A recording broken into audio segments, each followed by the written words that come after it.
শুধুমাত্র তুমি যে আল্লাহ রাব্বুল আলামিনের রাস্তায় কিছু দান করলে সেই বস্তুটি থেকে গেল, সেই বস্তুটি কিয়ামতের দিন তোমার ব্যাংক ব্যালেন্স হয়ে যাবে। সম্মানিত উপস্থিতি, দুনিয়ার ভিতরে যখন আমি আপনি কোনো জিনিস করতে চাই, সর্বপ্রথম যে জিনিসটির কথা আসে সেটি হলো টাকা।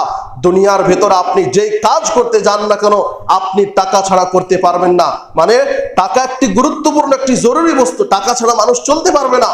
তেমনি ভাবে কিয়ামতের দিন এই মানুষের টাকা হিসাবে হবে মানুষের নেক আমল। কিয়ামতের দিন টাকা পয়সা কামে লাগবে না, বরং আজকে দুনিয়ার ভিতরে যে টাকা পয়সা দিয়ে আমরা সমস্ত কাজ করতেছি, কিয়ামতের দিন তার অল্টারনেট হবে আমল, মানুষের নেক আমল। কে কতটুকু নেক আমল করেছে সেই বস্তুটি কিয়ামতের দিন কাজে লাগবে। এই জন্য অনেক মানুষকে আমরা বলতে শুনি যে এত নেকি দিয়ে আমরা কি করব? একদম ভুল কথা। এত নেকি দিয়ে কি করবেন? মানে কিয়ামতের দিন মানুষ অনেক সময় মানুষের এমন পরিস্থিতি হয়ে যাবে যে একটা নেকির জন্য মানুষ দৌড়াদৌড়ি করবে। মানুষ তার স্ত্রীর কাছে যাবে, তার পিতামাতার কাছে যাবে, পিতামাতা ছেলের কাছে যাবে, ভাই ব্রাদারের কাছে যাবে। কেউ সেদিন একটি নেকি দেওয়ার জন্য প্রস্তুত থাকবে না। তাহলে আমি আপনি নেকির কাজ যত ছোটই হোক না কেন, আপনি নেকি করতে কখনো তাকে ছোট মনে করবেন না। তাবুকের যুদ্ধে আল্লাহ রাসূল সাল্লাল্লাহু আলাইহি সাল্লাম যখন বললেন যে তোমরা কি নিয়ে আসবে, তোমরা দান সদকা করো, অনেক সাহাবায়ে কেরাম অনেক দান সদকা করেছে। আবু বকর রাদিয়াল্লাহু তাআলা আনহু অল্প কিছু দান করেছে, তার বাড়িতে যত কিছু ছিল সমস্ত বস্তু দান করে দিয়েছে। তারপরেও আবু বকর রাদিয়াল্লাহু তাআলা আনহুর দান সব থেকে বেশি উপরে চলে যায়, কারণ তার নিয়ত ছিল অনেক ভালো। শুধুমাত্র এই নিয়ত ভালো থাকার কারণে আল্লাহ রাব্বুল আলামিন তার দানকে সবার দানের উপর করে দিয়েছিল।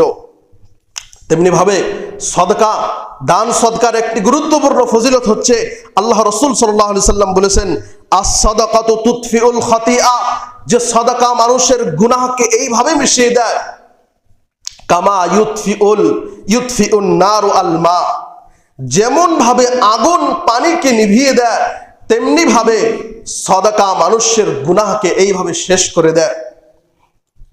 আমরা উদাহরণ দেখতে পাই, যেমন ভাবে একটি জং ধরা লোহাকে আগুন পুড়িয়ে সে জংটা শেষ করে দেয়, তেমনি ভাবে মানুষের গুনাহকে সদকা এইভাবে শেষ করে দেয়। তারপরে আল্লাহ রাসূল সাল্লাল্লাহু আলাইহি সাল্লাম থেকে আরো একটি গুরুত্বপূর্ণ হাদিস, যে হাদিসের ভিতরে আল্লাহ রাসূল সাল্লাল্লাহু আলাইহি সাল্লাম দুনিয়ার বাস্তবতা সম্পর্কে বলেছেন। যে হাদিসটি বিখ্যাত সাহাবী আনাস রাদিয়াল্লাহু তাআলা আনহু থেকে বর্ণিত। তিনি বলেন, ইয়াতবাউল মাইয়িতা সালাসা, যখন মানুষ মৃত্যুবরণ করে তখন মানুষের সাথে সাথে তিনটি বস্তু যায়। মানুষ যখন মৃত্যুবরণ করে, মানুষকে যখন খাটলিতে করে কবরে স্থানে নিয়ে যাওয়া হয়, তখন মানুষের সাথে তিনটি বস্তু যায়। তার মধ্যে একটি হচ্ছে তার আহল পরিবার, মানে তার আত্মীয় স্বজন, এবং দ্বিতীয় বস্তু হচ্ছে মাল, ধন সম্পদ, এবং তৃতীয় বস্তু হচ্ছে তার আমল। তো দুইটি বস্তু ফেরত আসে। দুইটি বস্তু ফেরত আসে মানে তার আত্মীয় স্বজন, পরিবার সব ফেরত আসে, এবং তার সাথে যে ধন সম্পদ মাল যায়, যেমন খাটলি একটি মাল, একটি ধন সম্পদ, ধন সম্পদের একটি অংশ।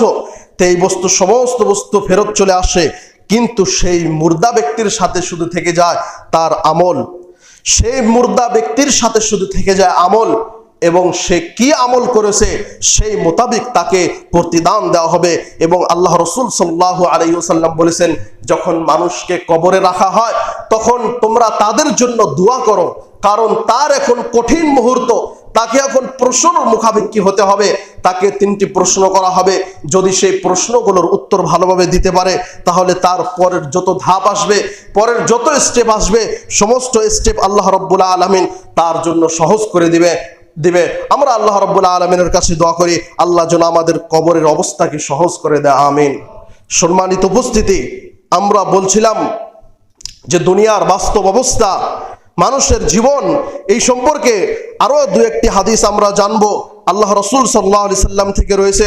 আল্লাহ রাসূল সাল্লাল্লাহু আলাইহি সাল্লাম বলেন, তিরমিজি শরীফের হাদিস, মাদ দুনিয়া ফিল আখিরাতি ইল্লা মিসলু মা ইয়াজআলু আহাদুকুম উসবাহু ফিল ইয়াম ফালয়ানদুর বিমা ইয়ারজি।